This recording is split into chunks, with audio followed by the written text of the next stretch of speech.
Welcome back, Troglodytes, to your daily dose of guitar information, the Trogly's Guitar Show. So it's kind of project day here. I've got a couple of guitars that need restored, a couple of old Silverburst Les Paul customs, which are in hot demand right now. We've got a Buckethead, so we're just going to have some fun with these guys today. So first up here, we've got this guy. What is he? I think a 79?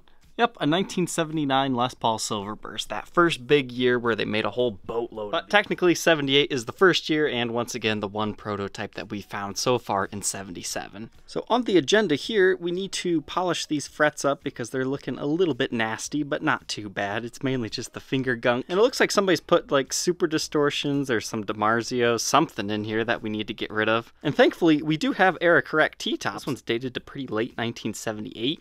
This one doesn't have a date stamp anymore, but it's nice to have some era-correct pickups. And if you're ever selling a guitar, restore it to stock before you sell it. Because I could list this as is, and somebody likely wouldn't be bothered because the original pickups are there. This is just a bonus. But if you have the know-how to swap out pickups, these then become a bonus for you, and your guitar is going to sell faster because most people want the stock original stuff. Let's go ahead and get this thing going. Starting off here, we need to remove the strings and get those pickups out. So these old 70s and early 80s customs, they actually use that base plate shielding tin cover that you see over here. But removing two conductor pickups really is not that difficult.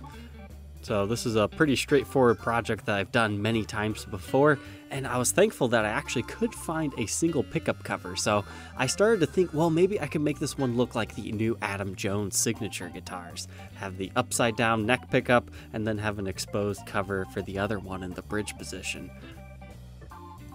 However, I ran into a kink to that plan.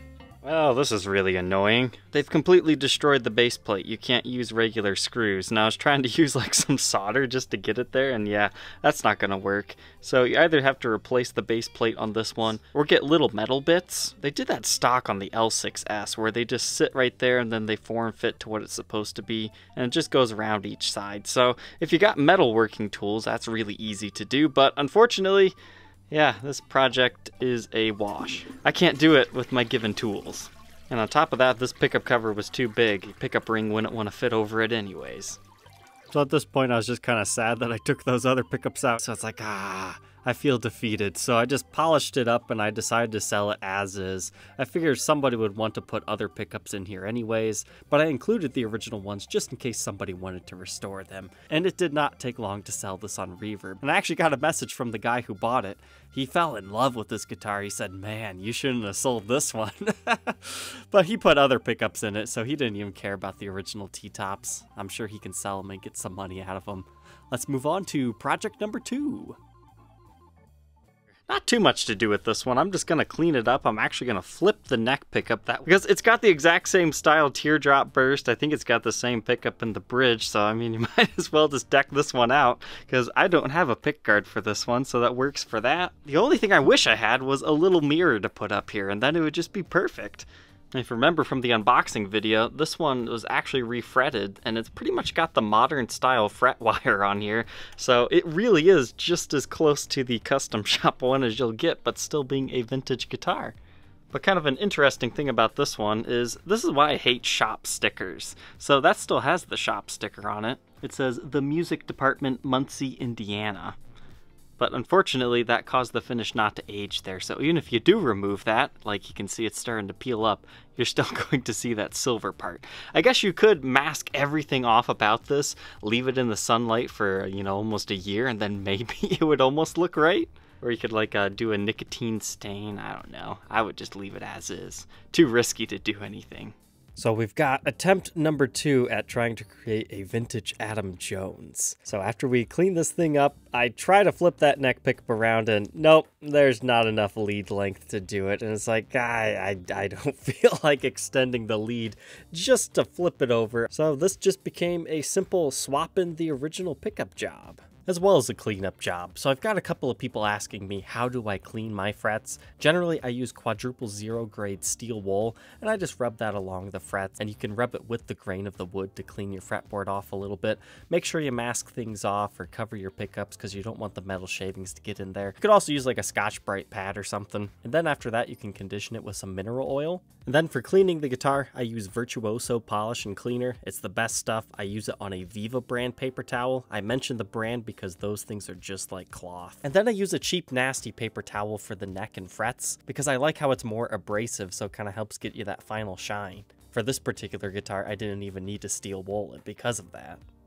I was elated to find out that I do have the pickguard. It was also in the case. They even saved the screws for mounting it. So now we don't have to deal with this weird silver spot right there. So I'll throw that on here. But this thing cleaned up pretty nicely.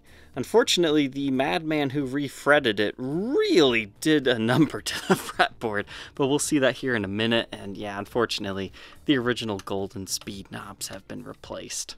So no age knobs, not that big of a deal, about 150 bucks will get you those. But here's what I'm talking about. So whenever you get an ebony fretboard refinished, make sure you take it to someone who actually knows what they're doing, because ebony fretboards are very prone to chipping. I mean, you see the tear out along the frets? I mean, it's not too bad, but this definitely could have been done a little bit better. You can definitely tell this guy got impatient towards the end because there's a lot of tear out. Which is unfortunate, but hey, at least we still have the fret nibs.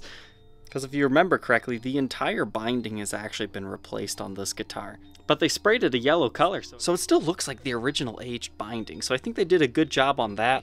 Our maple neck is in good shape, our truss rod's functioning just fine, and a beautifully aged headstock. Restoring it back to original was definitely the right decision on this one. I wasn't really loving that really small teardrop shape on this one, but now that it's got all the original stuff back on here, I think it looks great. Awesome, let's move on to our next one.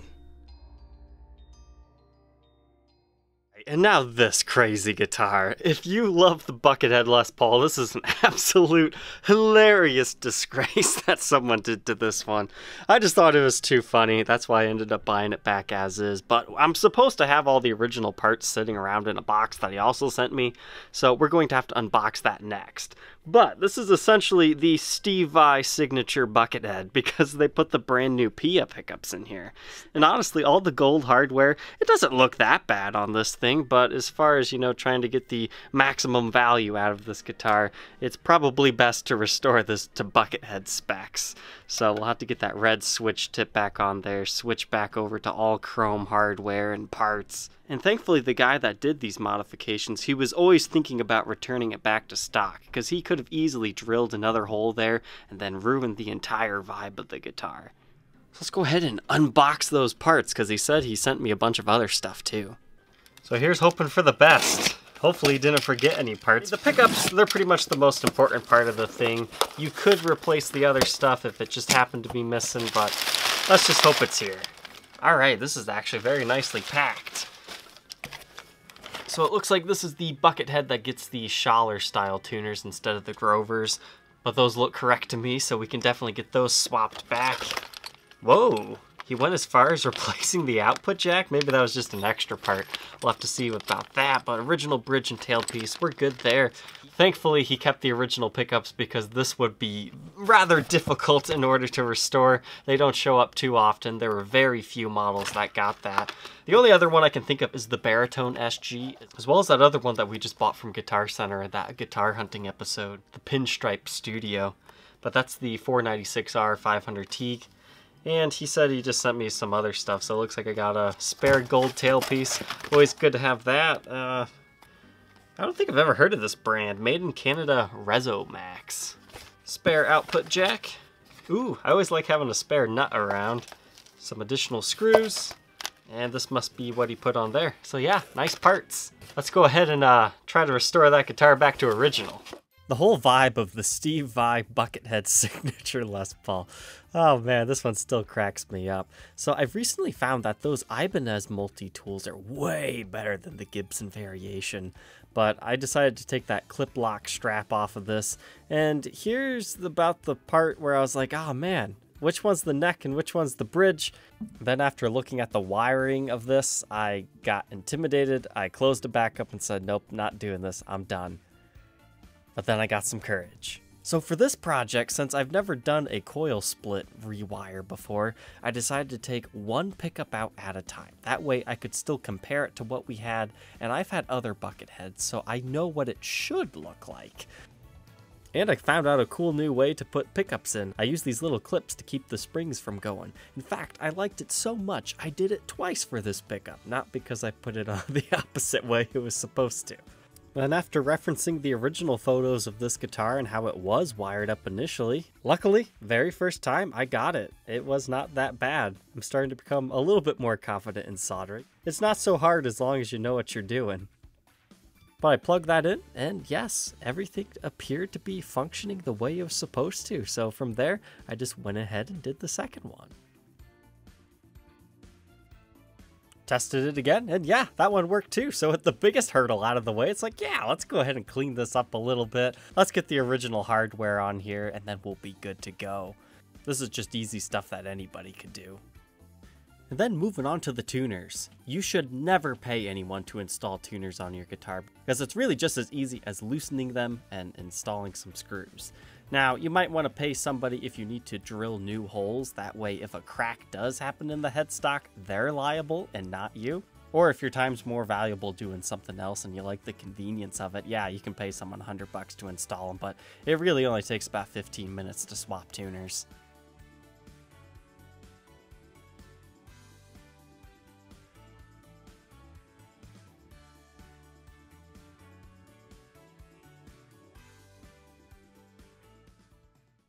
And there we go, all back to normal. So unfortunately, we were missing a few pieces. The most important one, the darn switch tip, was not in there. So if you remember correctly, I just bought some replacement switch tips for a different Buckethead studio. They're metric in style, so they don't fit 100% properly, but hey, at least we have a red switch tip on it. When the guy swapped out the output jack, unfortunately we have a gold washer right there, but I just decided to leave that one alone because I didn't have anything to replace that with. And unfortunately, the original truss rod cover was also missing. That's probably why he left his custom engraved mono black one on it, because he didn't know where the original one was.